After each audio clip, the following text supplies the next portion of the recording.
Hello folks, it's lovely to see you all. Let's paint a mini together, shall we?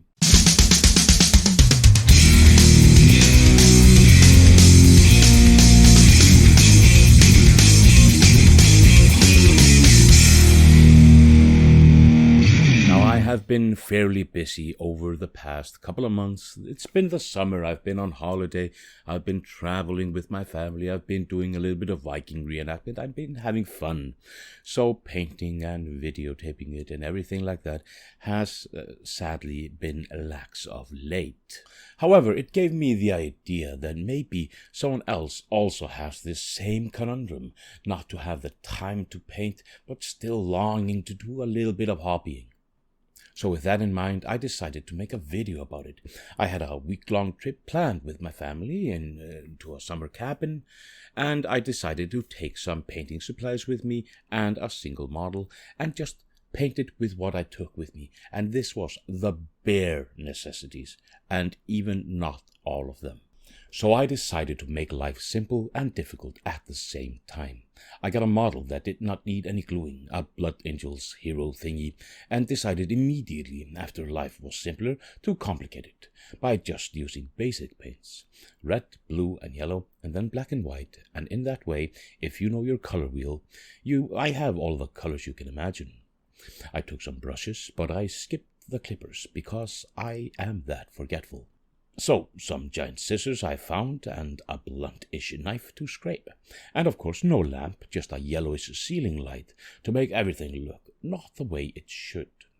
Cutting the figure with these scissors was not fun, but the blunt knife was a semi-okay scraper. Now, when I pushed the figure together, it felt okay, and I decided to make life difficult again by using the unmasked face instead of the helmeted one. Now this is a Blood Angels guy, so let's paint him red, and save up a lot of hassle by having to mix a brand new color. But sadly I have no primer, so we just put down a base coat. I mix quite a lot of black to my red to get a good starting point for the figure, and then paint almost all of it in this color. When limiting myself so much, I like to at least have a dark tone to work up from.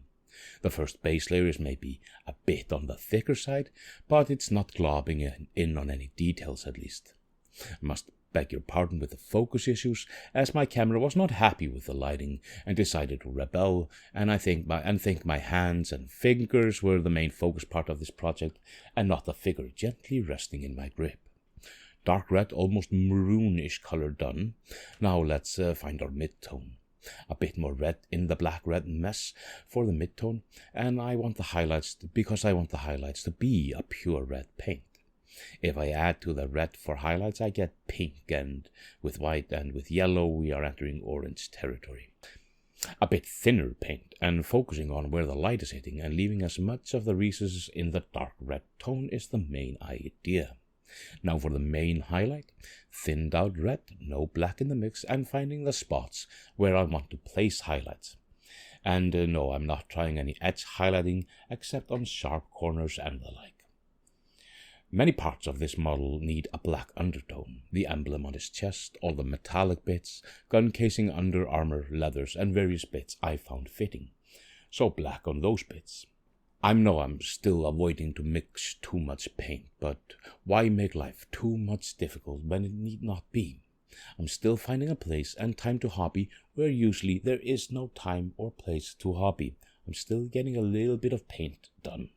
And that's a win in my book. Since the black is out, let's put some on the rocks on the base as well, but keeping that out of the shot as much as I can. For all the black parts, leathers, gun casing, chest piece, and the like, I give it a dark grey highlight and some scratches. And the metal parts get even thicker parts to them, just to start working on the worst NMM you will see in a long time.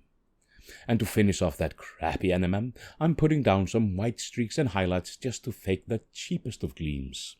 Of course, the rocky base gets a similar treatment. Scratchy greys and splotches should be enough for this little spaceman. Okay, finally, I do have to mix some colors. A bit of blue and yellow makes green, and now we have a paint to place on the grenades. Now, they already have a bit of dark red, almost brownish undertone. So let's use this paint quite thinly. Use the undertone for shadows and this mid-tony-ish highlights. Now the skin. Skin is just not one simple color. I'm going for Caucasian skin, but it has hues in it, it has tones in it. It's not just a lightly palish pinky orange color. Like I said, I'm going for a somewhat Caucasian skin tone, so I mixed red and yellow for orange, and then add a tiny smidgen of blue to it, to give it a natural tone for the skin. This is my base coat for the skin, and then adding a bit of white into the mix, I get my highlights. And yes, I'm not painting the eyes. Forget that noise in this situation. This light khaki-ish color was also perfect for the bits of parchment hanging from the purity seals, so yes, of course, they get a coverage now. Purity seals were quite simple. White into red makes pink, and give the seals a bit of a highlight, leaving the red tone as the shadows, and Bob is truly, and in fact, your uncle. I felt the Mini was missing some definition, and therefore I thinned the black out profusely to make a wash, and carefully placed that here and there into the recesses and lines where it might do the most good, and add some pop to the figure, mainly on the red armor, but a bit on the metallics and on the emblem on his chest.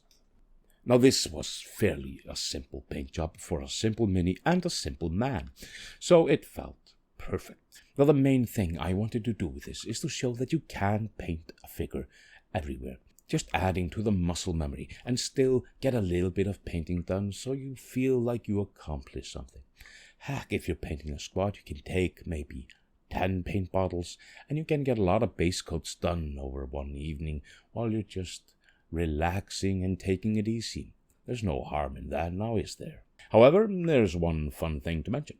The Mini is still in the cabin because I forgot it. I have some footage that I took of it outside in the yard, so let's just roll that as a reveal.